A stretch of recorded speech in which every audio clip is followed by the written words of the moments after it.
Kagulat World. Grabe.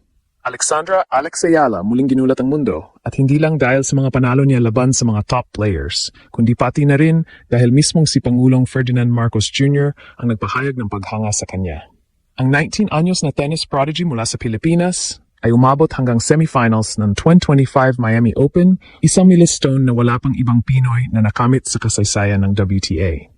Sa likod ng kanyang historic run ay ang pusong palaban at determinasyong umangat na siyang dahilan kung bakit siya tinawag ni Marcos Jr. na an inspiration to everyone.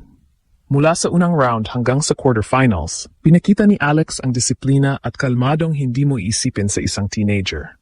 Tinalo niya ang 3 Grand Slam champions, kabilang ang world number 2 na si Iga Swiatek, isang tagumpay na nagpayanig sa tennis world. Sa bawat rally, bawat ace, at bawat comeback, pinakita niya ang puso ng isang tunay na mandirigmang Pilipina. Ang panalo niyang yon laban kay Swiatek ay nagdala ng kilabot sa buong stadium at nagpamukha sa lahat na kaya ng isang Pinay makipagsabayan sa pinakamagaling sa mundo. Nang makarating siya sa semifinals at humarap kay Jessica Pegula, hindi siya umatras kahit kaano kalaki ang pressure. Lumaban siya hanggang sa third set at bagaman natalo sa huli, nakuha niya ang respeto ng buong tennis community. Ang performance niya ay hindi lang nag-angat ng kanyang pangalan, kundi nagbukas ng bagong kabanata para sa Philippine tennis. Sa mga panahong madalas tayong underdog sa sports, si Alex ang nagpapatunay na hindi hadlang ang laki ng bansa para manalo sa global stage. Matapos ang laban, pumuhos ang pagbati at papuri. Mula kay Manny Pacquiao na nagsabing, "The whole nation is proud of her." Hanggang sa mga kapwa-atleta at fans na nagbunyi online, ramdam ang pambansang pagmamalaki. Maging ang Globe na matagal nang sumusuporta sa kanya ay nagsabing ipinakita ni Alex ang heart and fighting spirit of the Filipino. Ngunit higit sa lahat, ang mensahe ng Pangulo ang tumagos sa damdamin ng marami, na si Alex ay simbolo ng bawat Pilipinong lumalaban sa gitna ng hirap na kahit maliit sa mata ng iba, may pusong kayang magtagumpay. Sa dulo, hindi lang semifinals finish ang iniuwi ni Alex Ayala mula Miami, kundi respeto, inspirasyon at pag-asa. Sa edad na 99, siya ay hindi lang atleta, kundi boses ng panibagong henerasyon ng mga Pilipinong naniniwala na kaya nating mangarap at manalo. At gaya ng sabi ng Pangulo, the elusive championship title is within reach. Para sa buong Pilipinas, isa lang ang sigurado. Nagsisimula pa lang si Alexandra Ayala at mulit-muli niyang gugulatin ang mundo. Alexandra Alex Ayala, ang pangalan na ngayon ay sumisigaw ng inspirasyon sa bawat Pilipino, mula Malacanang hanggang sa kalsada. Mismong si Pangulong Ferdinand Marcos Jr. ay nagpahayag ng paghanga matapos ang makasaysayang kampanya ni Ayala sa 2025 Miami Open, kung saan siya ang kauna-unahang Pilipino na umabot sa semifinals ng isang WDTA 1000 tournament. An inspiration to everyone, ani ng Pangulo. Mga salitang nagpatibay sa katotohanan na ang batang ito ay hindi lang lumalaban para sa sarili, kundi para sa buong bansa. Ang Miami Open ngayong taon ay naging entablado ng isang bagong yugto sa tennis at si Alex Ayala ang bida. Mula sa pagiging world number 140 bago magsimula ang torneo, pinatunayan niyang kaya niyang lampasan ang mga inaasahan. Sa unang rounds, pinadapa niya ang mga seeded players gamit ang matalinong shot selection at hindi matitinag na mental toughness. Ngunit ang tunay na gulat ay dumating nang harapin niya ang reigning world number 2 na si Iga Swiatek.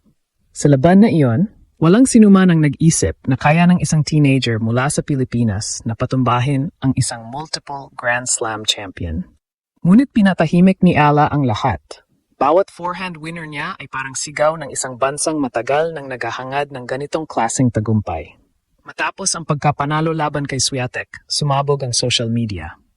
Trending si Ayala hindi lang sa Pilipinas, kundi pati sa ibang bansa. Maraming tennis legends at sports analysts ang nagbigay pansin sa kanyang composure at fighting spirit. Ang ESPN analyst na si Chris McKendry ay nagsabing, "She plays with so much heart, you can feel the fire in every point." Ang ganitong klase ng papuri ay bihira para sa isang player na wala pang 20 anyos. Ngunit si Alex, kalmado lang. Walang yabang, walang drama, puro trabaho. Nang makarating siya sa semifinals kontra world number 4, Jessica Pegula, alam ng lahat na kahit anong mangyari, panalo na si Ayala. Pero hindi siya nakontento roon. Sa unang 2 set, ipinakita niya na kaya niya makipagsabayan sa veteran. Umabot pa sa deciding third set ang laban at kahit natalo siya sa huli, bitbit niya ang respeto ng buong tennis. Hindi lang, Dahil sa galing niya, kundi dahil sa pusong ipinakita niya sa bawat punto. Ang tagumpay ni Ella ay agad na inakbayan ng papuri mula sa mga leader at mga atleta. Mula kay Manny Pacquiao na nagsabing the whole nation is proud of her, hanggang kay Globe President Ernest Koo na nagsabing Alex showed the heart and fighting spirit of the Filipino. Ngunit higit sa lahat, ang mensahe ni Pangulong Marcos Jr. ang naging simbolo ng pagkakaisa.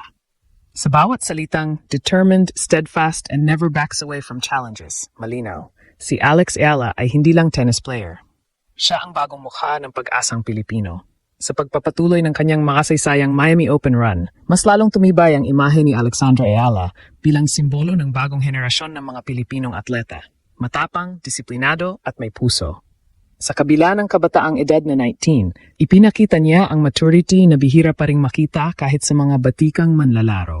Sa bawat serve, bawat long rally at bawat pagkakamali na kanyang binabawi sa susunod na punto, malinaw. Hindi ito basta Cinderella run. Isa itong deklarasyon ng isang paparating na reyna ng tennis.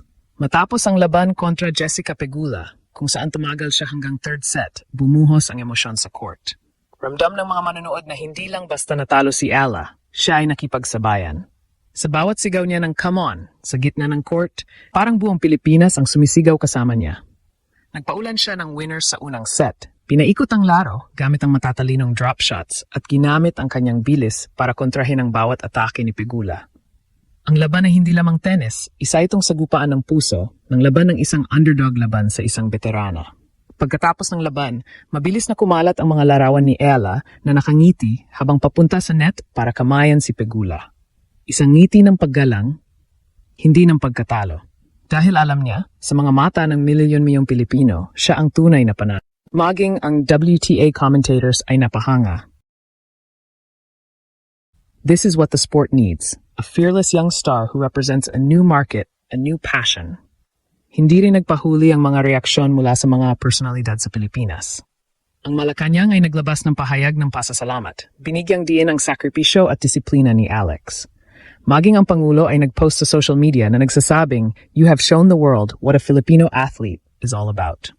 Sa panahon kung saan madalas tayong mabansagang maliit o kulang sa resources, si Alex ang patunay na hindi hadlang ang kakulangan kung may determinasyon at puso. Ayon sa mga insider, ang tagumpay ni Ella sa Miami ay nagbukas ng pinto para sa mas malalaking oportunidad. Sponsorships, invitational tournaments, at mas mataas na world ranking. Mula sa rank 140 bago magsimula ang torneo, inaasahan na papasok siya sa top 80 pagkatapos ng Miami Open, isang napakalaking hakbang para sa isang 19 anyos mula sa Maynila.